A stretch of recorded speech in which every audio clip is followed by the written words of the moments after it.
Bonsoir à tous, bienvenue. Direction les universités Félix Houphouët-Boigny de Cocody et Nangui Abrogwa d'Abobo-Adjamé, où les cours se poursuivent après la dissolution de la Fédération estudiantine et scolaire de Côte d'Ivoire, en abrégé FESI. Nos reporters Abdoulaziz Daramé et Ziet Traoré étaient sur les lieux. Leur compte rendu vous sera proposé tout à l'heure dans la grande édition. Et puis dans le nord de notre pays, plusieurs enfants s'adonnent à la mendicité contre leur volonté dans la ville de Niakara.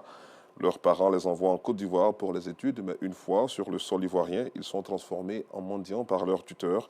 Ces enfants sont généralement âgés de 6 à 14 ans.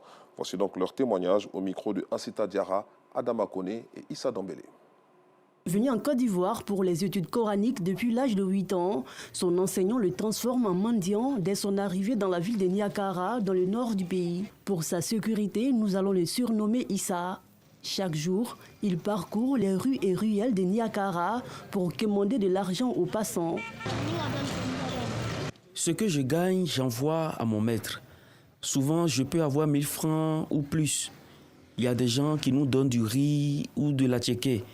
Il y a d'autres aussi qui nous chassent. Malheureusement, Issa n'est pas le seul enfant qui se retrouve dans cette situation pénible. Ils sont plus d'une centaine d'enfants exploités par leurs maîtres.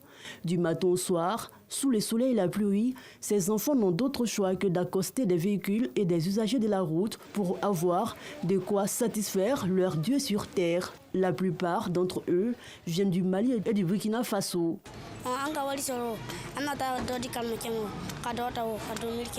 Si on gagne de l'argent, on envoie à notre maître et on prend aussi pour acheter de la nourriture.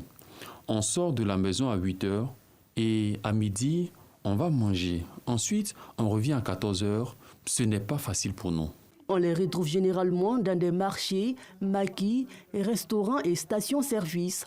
Malgré la loi numéro 2010-272 du 30 septembre 2010 portant interdiction de la traite et des pires formes de travail des enfants, cette pratique persiste dans les villes du nord de la Côte d'Ivoire. Le rêve de ces enfants est d'aller à l'école pour être les élites de demain. Un mot de culture dans ce flash d'information. La radiodiffusion télévision ivoirienne était à l'honneur à l'occasion de la journée des partenaires de l'Abissa. La RTI a été distinguée pour sa contribution à la promotion et à la valorisation du patrimoine culturel du peuple Nzima. Le groupe de médias célébré par l'association Abissa a été également félicité par Aoulaye Amontanoé, roi d'Nzima Kotoko de Côte d'Ivoire, et par les rois Nzima du Ghana. Les temps forts de cette cérémonie de reconnaissance avec Davis Oyo à 19h30.